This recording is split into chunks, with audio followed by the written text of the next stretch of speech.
When you talk about the Harlem section of New York City, you're talking about around 150 years of history. Now remember, when you came to Harlem back in the day, it wasn't always about Starbucks and Whole Foods on the corner. You didn't see shiny new buildings going up every year with the promise of affordable housing. Now, while no amount of change could ever remove the full history, energy, and character of what is known as a black cultural mecca, there's no denying that with time, things have certainly changed. Now, I bet you're asking yourself what all this history talk has to do with today's story. Well, let me show you.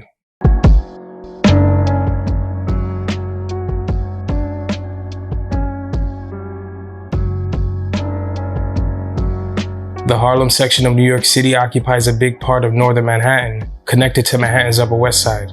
Dating back as early as the late 1880s, the Manhattan neighborhood of Harlem was meant to be an upper-class white neighborhood.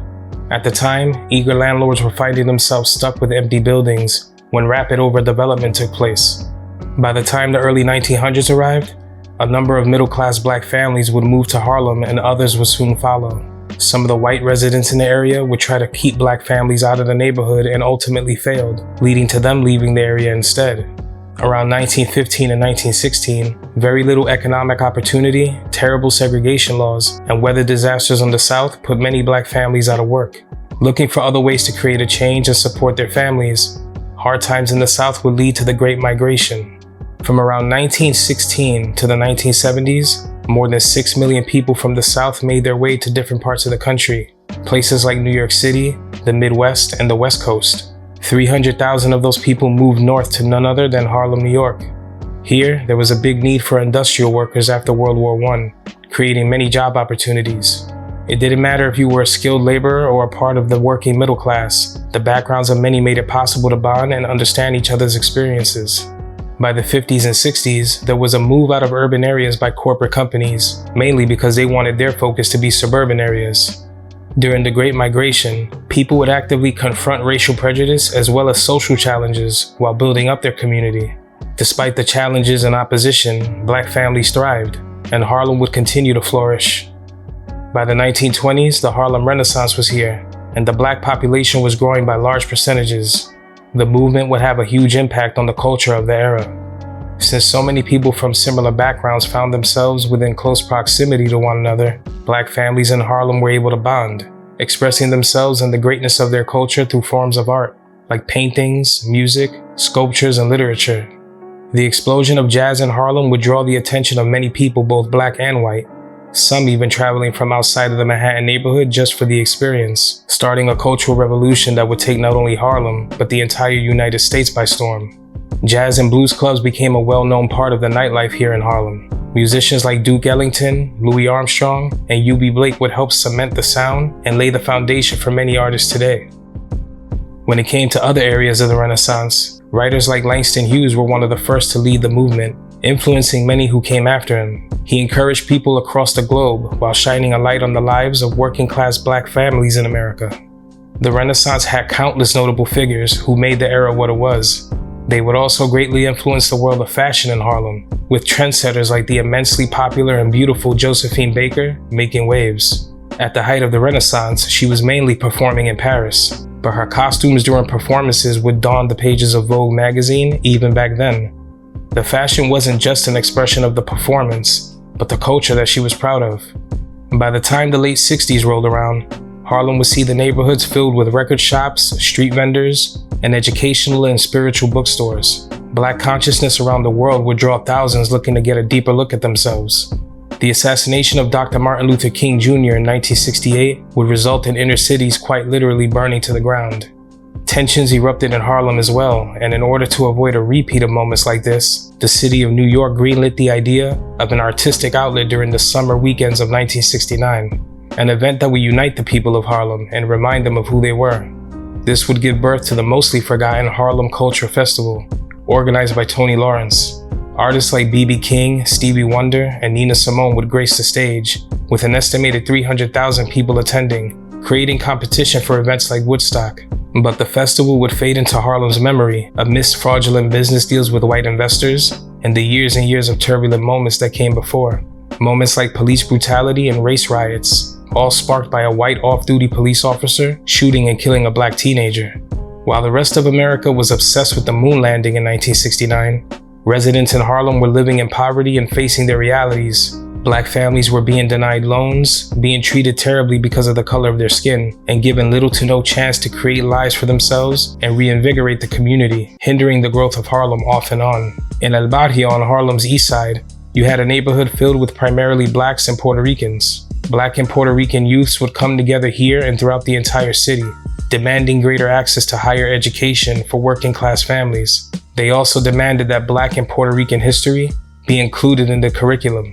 It was this unity that would successfully put Columbia University's development initiatives on pause, meaning the gentrification that's become so familiar in Harlem could have and would have taken place decades earlier if not for them. Later on, already viewed as a place running rampant with culture, we would see the worlds of music, fashion, and art continue to evolve.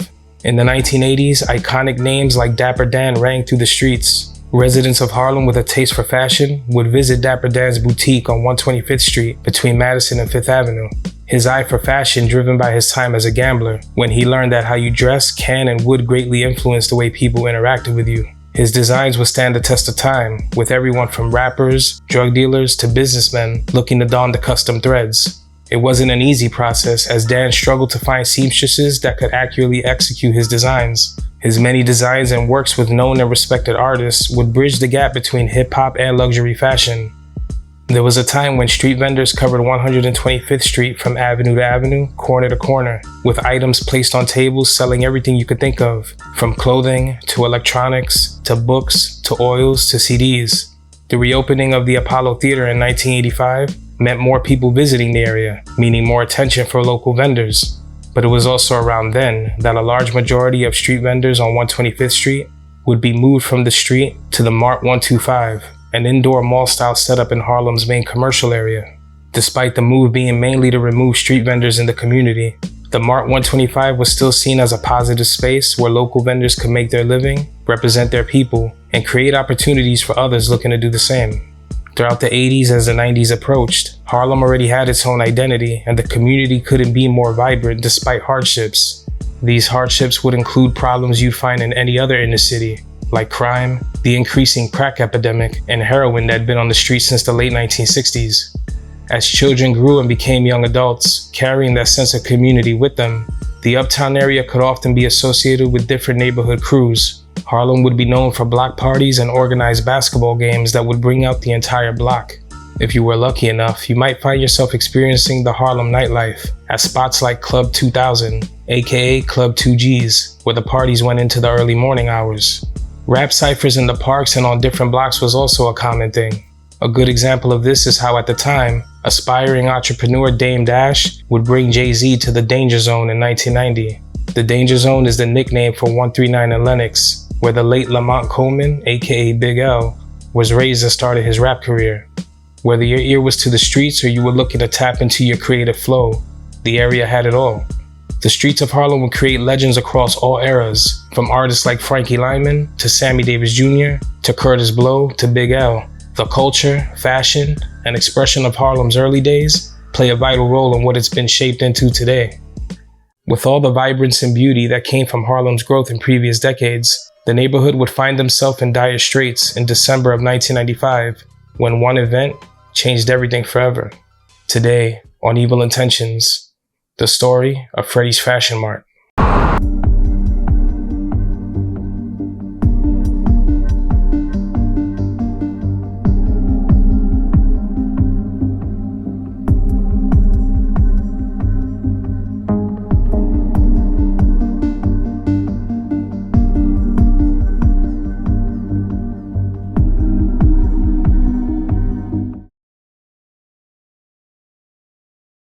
Freddy's Fashion Mart was a clothing store located at 272 West 125th Street, right in the heart of Harlem, New York. Freddy stood directly across the street from the legendary Apollo Theater for more than 20 years by the time 1995 arrived. Named after the store's owner, a Jewish man named Fred Harari, Freddy's was a popular business for those on fixed incomes in the Harlem area. The aisles were packed with bins that normally overflowed with anything from socks to adults and children's clothing. Directly next to Freddy's was the Record Shack, Harlem's legendary vinyl record store. The store's location was subleased to the new business by Harari. Shoppers who would visit Freddy's for clothing would often stop in at the record shack for their music needs. The location, in operation at 274 West 125th Street since 1972, was known to many in the area as a store trapped in time, since the prices of the merchandise reflected that of an entirely different era. This gave residents of Harlem easily affordable access to a huge musical selection. The record shack's owner, a man by the name of Sikulu Shange, carried everything from R&B, hip-hop, gospel, golden oldies, to electronics like CD players and radios. Artists like Kool Herc and DJ Red Alert would often visit the location to pick up some of the record shack's many rare cuts. Sikulu, the owner of the record shack, was known to have a wealth of knowledge of black history and music alike. Sikulu was a leader in anti-apartheid organizations through the 1970s and 80s. Many patrons would come to the location and engage in discussions that went far beyond the realm of music and art. The record shack was a prime example of what it meant to own a business in Harlem at a time where obstacles could hit you from any angle. A business where the community could stop in and feel more like they're speaking to a friend or neighbor rather than the corporate and personal setting of bigger establishments like HMV or Tower Records. Sikulu came to the United States from South Africa in 1964 after visiting New York with a dance troupe. Soon after, in 1968, Sikulu would open the first location to the record shack, located on 135th Street and 8th Avenue, before moving over to 125th Street.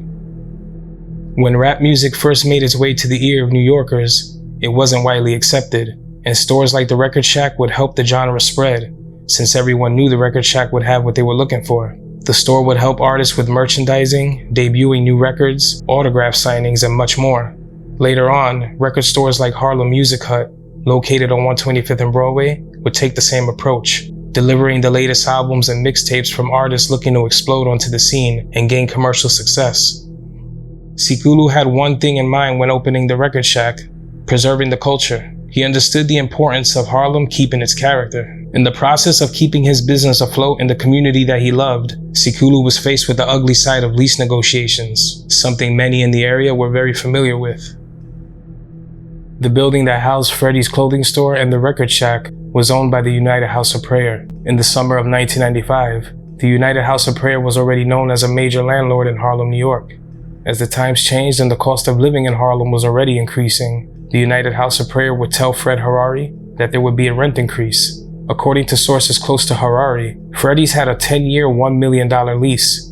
The church would end up raising the rent on Freddy's, and in turn, Harari would inform Sikulu of the pending changes to come, letting him know that the rent would be increased from $3,000 a month to $4,000 a month, a demand being made by the new owners of the church who wanted to end this subleasing agreement that Freddy's and the record shack had for so long.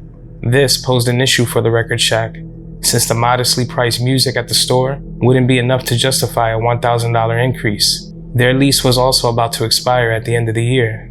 According to the church, a new location was offered to continue business, but that offer was turned down. There's no telling on how true that is. Words were exchanged and tensions rose for months, resulting in threats of eviction. At some point in the middle of all this, it was suggested that the record shack be evicted and Freddy's used the space to expand, which obviously did not sit well with residents of Harlem. Head of the 125th Street Vendors Association, Morris Powell, states that he tried to negotiate with a man named Jeff Sutton, a partner in Freddy's, trying his best to get the lease renewed. When those negotiations fell through, vendors from the area launched a protest to try and save the store, with notable figures like Al Sharpton joining. Protests started on November 25th of 1995, and small crowds of about 20 to 30 people would gather in front of Freddy's. Demonstrators held nothing back when expressing their feelings about the clothing store. Residents of the area didn't take too kindly to a white-owned business looking to expand and push a black-owned business out of their own neighborhood. Sources connected to Freddy's Fashion Mart would state that when patrons entered the store during demonstrations, they were met with harsh words and highly upset people who expressed how much they didn't approve of anyone supporting the clothing store. Racial tensions were rapidly building, and residents strongly felt that they had every right to fight for their community. The neighborhood had experienced similar situations in the past, and losing another Harlem staple just meant more space for corporate America to move in and act fast on the cash grab. While most agree that these protests were necessary in order to be heard, the events that took place on December 8th of 1995 would come to be known as one of the darkest moments in Harlem's history. On December 8, 1995, at 10:12 a.m., a 35-year-old man by the name of Roland Smith, who had been at prior protests, walked into Freddy's Fashion Mart. When he walked in, he stood at the front entrance and he ordered all black customers to leave the store, while brandishing a .38 caliber revolver in one hand and a bag containing some sort of flammable liquid in the other, although nobody knew this at the time. After these demands, 15 people, including the gunman, remained in the store. Within minutes, shots were being fired. At first, Smith shot 4 people back to back at point-blank range. Miraculously, all 4 were able to escape the store. A 32-year-old construction worker was shot in his right side next to his spine and needed to have a part of his kidney and spleen removed.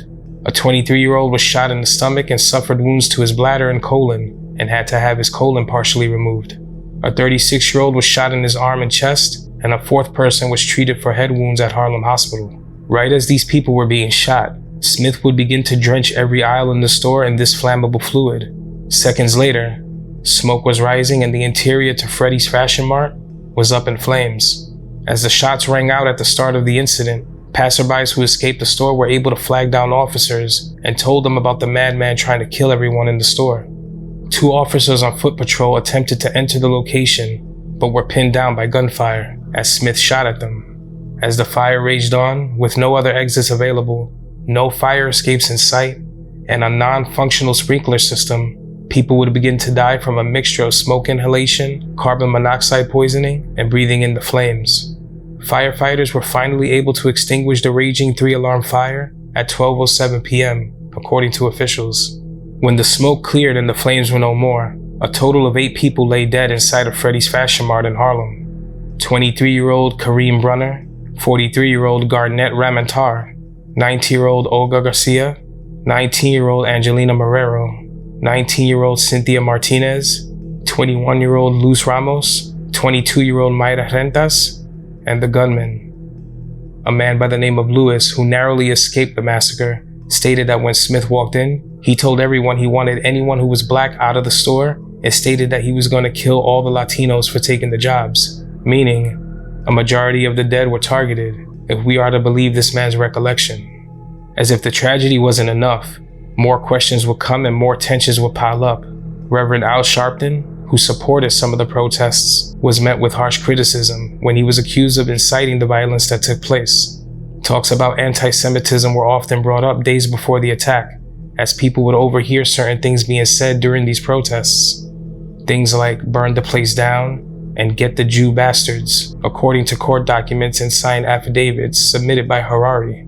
In the documents, it's mentioned that these were statements witnessed by a security guard, Kareem Brunner, one of the victims who lost his life that day.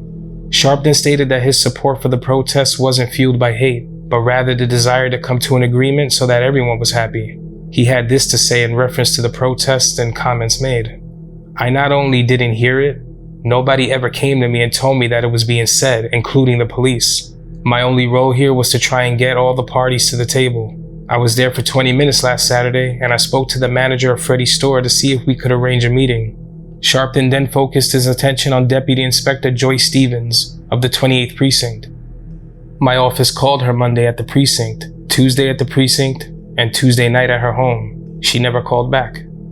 Just about 3 weeks after Freddy's massacre, another deranged gunman would do the same in the Bronx at Little Chester Shoes, a case that I visited previously on this channel. The events of December 8, 1995 in Harlem, New York, casted a dark shadow over those in the community, a moment in New York City history that not many speak of today, but raises critical questions, especially at a time where this city is probably the most unpredictable it's ever been. Given the circumstances of this tragic event, it would be easy to sum it up and say this was all just because of the allure of money, corporate greed, or a race war brewing over time that was bound to explode. Or it might have been a mixture of factors that transformed into something else entirely, with one unhinged person taking the opportunity to carry out a massacre, with no positive outcome for anyone. In the end, we're left with the smiling photographs of those no longer here, their loved ones who mourn them, and a version of Harlem's main commercial strip that many might find almost unrecognizable. The harsh words and awful actions of a select few don't represent an entire community, a community that's fought decade after decade just to be given the respect they deserve. A community that has thrived time and time again, even when the odds were against them. A community that's had an immense influence on the worlds of music, art, and literature. There's only one Harlem, and it's always been worth fighting for. And while things might have changed, and not everything looks and feels the way it once did, the truth is, nothing could ever take away the spirit of Harlem.